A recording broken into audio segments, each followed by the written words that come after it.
जब भारत का मैच किसी भी देश से हो, इसलिए नहीं कि भारत पाकिस्तान का हो रहा है तो ज्यादा इंटरेस्ट लेंगे, भारत का जिम्बाब्वे का होगा तो भी हम उतना इंटरेस्ट लेके देखते हैं, क्योंकि हमें किसी से नफरत नहीं है, अपने आप को जिताने के लिए इंटरेस्ट जरूर होता है।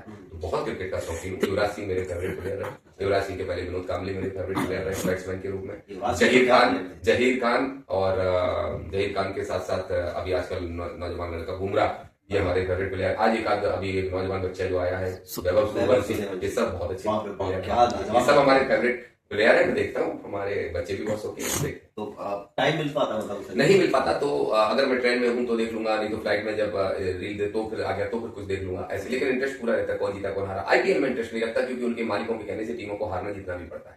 मैं बता रहा हूँ आपको, मुझे अंदर की सच्चाई मालूम है, पर अभी नहीं, जब सदन में पहुंच जाऊंगा तब इनके पूरी चिट्ठी खोलूंगा। वैसे तो सबसे ज्यादा मुंबई और चेन्नई जीती है। देखिए अब वो सब हो गया, उसकी बहुत कहानियां मेरे पास है, मैं खोलूंगा और वो नेशनल लेवल पे बड़ा धमाका इंटरनेशनल लेवल का होगा, बताऊंगा। मैं सारे आईपीएल एक जुआ है, आईपीएल एक जुआ है, मैं स्पष्ट तौर पर आपसे कह रहा हूँ। और मैं तब से इस बात से आहत हुआ था जब प्रीति जिंटा पंजाब की मालिक होते हुए युवराज सिंह की कप्तानी में पंजाब की टीम बुरा परफॉर्मेंस कर रही थी।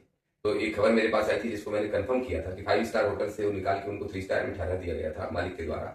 तो मैं ये कहता हूँ कि किसी खिलाड़ी को खरीदना अच्छी बात है, उसकी आर्थिक मदद होती है, उसके टैलेंट का सम्मान होता है, फाइनेंशियली उसको हेल्प मिलती है, लेकिन खरीद के उसको गुलाम बना लेना ये ठीक नहीं है। आपने देखा होगा कि जो आईपीएल के मालिक लोग हैं वो बड़े बड़े खिलाड़ियों का अपमान करते रहते हैं। केएल राहुल का अपमान उनके गोयनका ने किया था, ये बिल्कुल ठीक नहीं है। एक क्रिकेट प्रेमी के नाते मेरी भावनाएं आहत होती हैं इन चीजों से। अगर कोई टीम खरीद रहा है तो वो माई बाप नहीं बन सकता। लखनऊ में तो अभी पहला मैच आ गया तो पंत के साथ बातचीत, मैं वही आपसे कह रहा हूँ, ये क्या हमारे प्लेयरों का अपमान नहीं? क्या आपने 10-50-100 करोड़ रुपए देके उनको गुलाम बना लिया? आपने उनके टैलेंट को खरीदा है, उनके सम्मान को नहीं खरीदा। लेकिन आईपीएल ये तो आप ये देखिए कि फाइनेंशियली कितने लोगों को मैं उसकी तारीफ करता हूँ। मैंने क्या कहा कि आईपीएल हो, लेकिन इस तरह के नियम जरूर बने।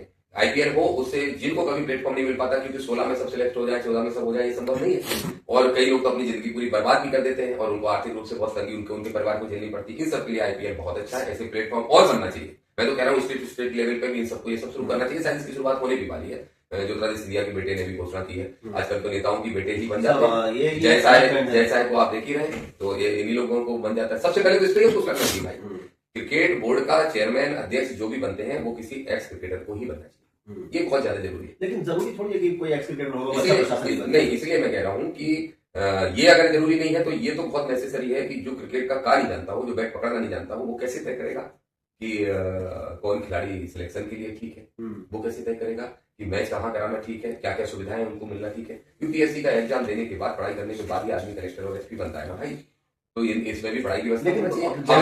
हम लोग भी अगर जीत के जाते हैं तो जनता वोट तो हमें तब देती है ना जब हम जनता की उस नब्ज को समझते हैं, उनकी समस्याओं को समझते हैं। कोई किसी का बेटा होने के कारण बड़ा नेता बन जाएगा, कोई किसी का बेटा होने के कारण क्रिकेट बोर्ड का चेयरमैन बन जाएगा, ये तो ठीक है।